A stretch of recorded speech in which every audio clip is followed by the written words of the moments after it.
Hola, ¿qué tal? ¿Cómo están? ¿Cómo les va?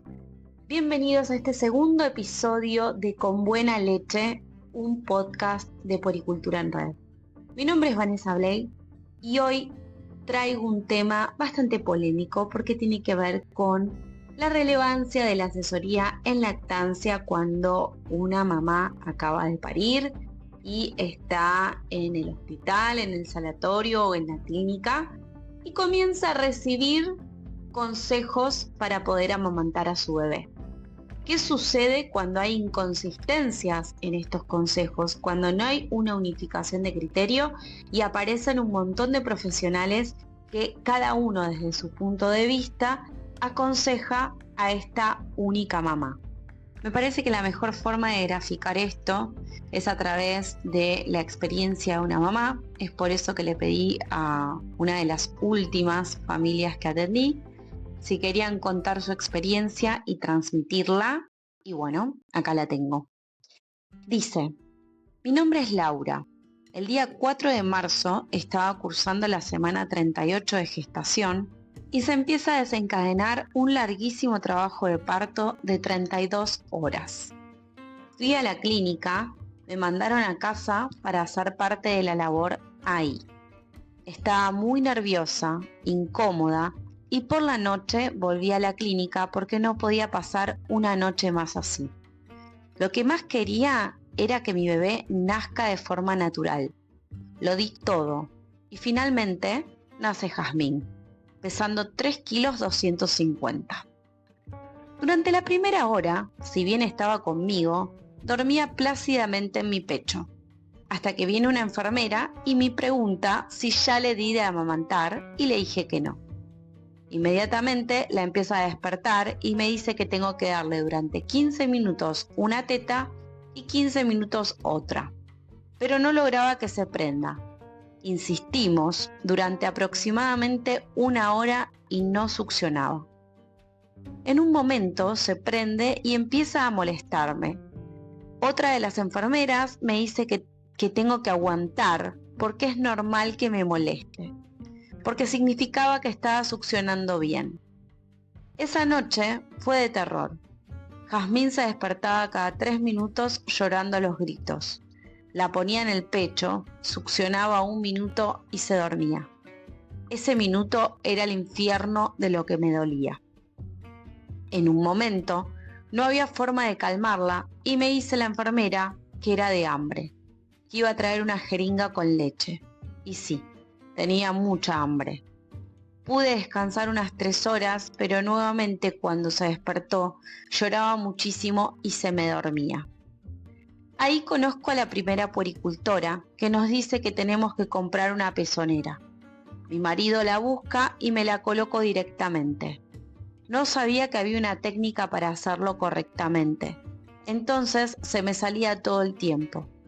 Pasaban las horas, me costaba prenderla, se me salía la pezonera, Jazmín no tomaba. Venían con más jeringuitas y sondas. Finalmente tenemos el alta, pero debíamos estar muy atentos al peso y continuar con fórmula. Me dijeron que la alimente cada 3 horas y no más de 10 minutos por pecho. Ese día y medio en casa fue de terror. Tenía los pechos como piedras. Vamos a la guardia y me derivan a la clínica de Pueris. Una puericultora me dice que tengo que extraerme con extractor y continuar con pezoneras, que le dé mi leche, y así estuve una semana más, complementando con mi leche, jeringas, enchastre, tratar de prenderla cada 3 horas. No había forma de darle con pezonera, entonces me lastimaba muchísimo. Llegó un punto en que no me salía leche cuando me sacaba, y es ahí cuando le digo a mi marido que quiero buscar una puericultora por fuera del sanatorio para que se dedique solamente a mí. Te encontramos. A las 2 horas estabas en casa y no solo que Jazmín se logró prender bien y hacer una buena toma y con la menor molestia posible, sino que vimos cuál era la causa de esa mala prendida, de que esté tan somnolienta y de mi dolor al darle. Si bien sigo con pezoneras, ahora sé cómo colocarlas, complementando aún con mi leche. Jazmín hace tomas más largas y más profundas, moja más pañales aumentó de peso y ahora resta ir a ver su frenillo sublingual. De no haber hecho una consulta por fuera de mi clínica, ya hubiese abandonado la lactancia. Recibí múltiples consejos sobre tiempos de tomas, sobre cómo paliar el dolor con sprays y cremas, pero no me explicaron cómo colocar la pezonera, cómo utilizar el extractor de leche, de la importancia de despertarla con tiempo para iniciar la toma y que no esté nerviosa ella y tampoco yo. Pienso que si me hubiesen explicado el paso a paso, hubiese sido más sencillo. Espero que mi experiencia sirva y ahora sé que muchas mamás pasaron por lo mismo que yo y que por eso terminaron abandonando su deseada lactancia. Busquen profesionales que les expliquen todo. No den por sentado nada y encuentren la causa de por qué no está funcionando. Porque una vez que saben eso, empieza a fluir. Y así es como cierra el relato Laura de todo lo que vivió en esos días en la clínica y en los días posteriores. Fíjense cómo si Laura no buscaba ayuda por afuera, seguramente su lactancia se hubiese visto truncada, porque recibió muchos consejos que, si bien algunos eran oportunos y eran los indicados, no tenían una explicación de base, ¿no? Como por ejemplo cuando le recomendaron la utilización de una pezonera. Explicar por qué razón se estaba dando, cómo debía ser colocada, cómo saber que el bebé estaba bien prendido.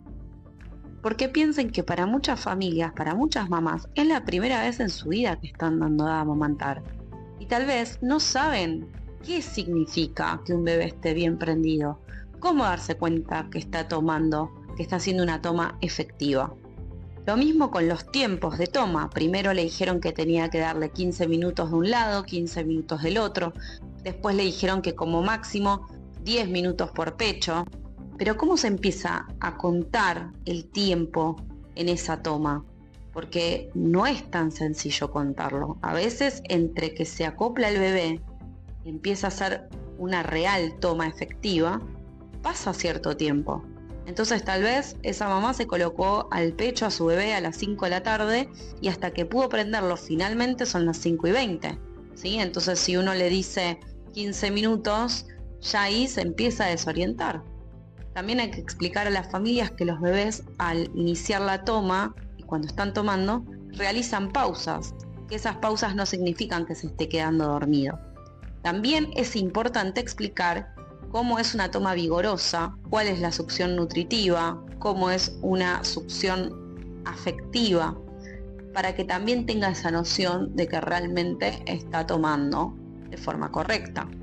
Por otra parte, es importante explicar por qué un bebito se queda dormido cuando, por ejemplo, se lo despierta para iniciar una toma o está muy somnoliento. Tenemos que entender que si a una familia se le dice justamente que tiene que dormir 3 horas, después va a costar muchísimo despertarlo, porque está sin energía. Un detalle más que hace que el bebé quede muy somnoliento es que esté sobreabrigado. Eso hay que explicárselo a las familias. Es importante que el bebito esté abrigado en las primeras 24 o 48 horas, pero es clave saber que si lo sobreabrigamos, el bebito va a tender a estar como más cansado, somnoliento, tienden a dormir más y eso no es beneficioso para el bebé, porque tiene que estar alimentándose. Algo con lo que me encuentro frecuentemente en las consultas es en que siempre se tiende a normalizar el dolor, cuando el dolor es un indicativo de que algo está funcionando mal, de que algo está saliendo mal. Por eso duele, ¿sí? O sea, si nosotros nos duele la rodilla, lo que hacemos es ir al médico. No normalizamos el dolor. No es normal que duela la rodilla. Bueno, en cuanto a la lactancia, no es normal que duela. No debe doler. El dolor indica que algo no está bien. Ese algo es que no está bien acoplado, ¿sí? El bebito o la bebita. O sea, si no está bien acoplado, tenemos que saber que lo que está sucediendo es que seguramente haya una menor transferencia de leche. Si los profesionales logramos explicarle esto a las familias, van a tener una pauta de alarma, van a dejar de normalizar el dolor y van a pedir ayuda. Pero si decimos que el dolor es natural y que con el tiempo se va a ir, lo que va a terminar sucediendo es que alguien que tiene que amamantar un bebé entre 8 y 12 veces al día termine claudicando, porque es insoportable hacer algo que duele tanto y tan frecuentemente. Es importantísimo buscar la causa del dolor y una vez que la encontramos, dar las recomendaciones pertinentes. En este caso estuvo bien indicada la pezonera, pero por supuesto que hay que explicar cómo debe ser colocada, cómo debe ser higienizada. Lo mismo sucede con el extractor. Si uno hace la indicación de que la mamá se extraiga leche para complementar con su propia leche, bueno, hay que explicarle cómo se coloca el extractor de forma correcta, cuánto tiempo debe utilizarse, cómo conservar la leche, cómo administrar esa leche. Como conclusión, lo que puedo decir es que es importantísimo unificar criterios en cuanto a la asesoría en lactancia para evitar malos entendidos y para evitar perjudicar a una diada y el deseo de una familia. Una de las mejores formas de unificar criterios es mantenerse actualizado, revisar bibliografías y compartir también las experiencias. Creo que es necesario que hagamos más congresos, reuniones, exposiciones para poder justamente compartir lo que va sucediendo y lo que vamos viendo en la consulta diaria. Y de esa forma vamos a mejorar la calidad de nuestro servicio y eso se va a ver reflejado en las lactancias de las familias. Ahora bien, me gustaría saber cómo fue la experiencia que ustedes tuvieron con su lactancia, cómo es la experiencia que ustedes tienen con las familias, si es que son asesoras en lactancia o puericultoras. Quiero agradecerles a todos por haber escuchado este segundo episodio. Prometo que se viene un tercer episodio dentro de muy poquito. La idea es poder ir sacando un episodio por semana. Nuevamente, gracias por estar. Si quieren pueden seguirme en mis redes, @empoderateta y en Puericultura en Red, que es la plataforma online de cursos, talleres y actualizaciones. Muchas gracias por estar y nos estamos escuchando.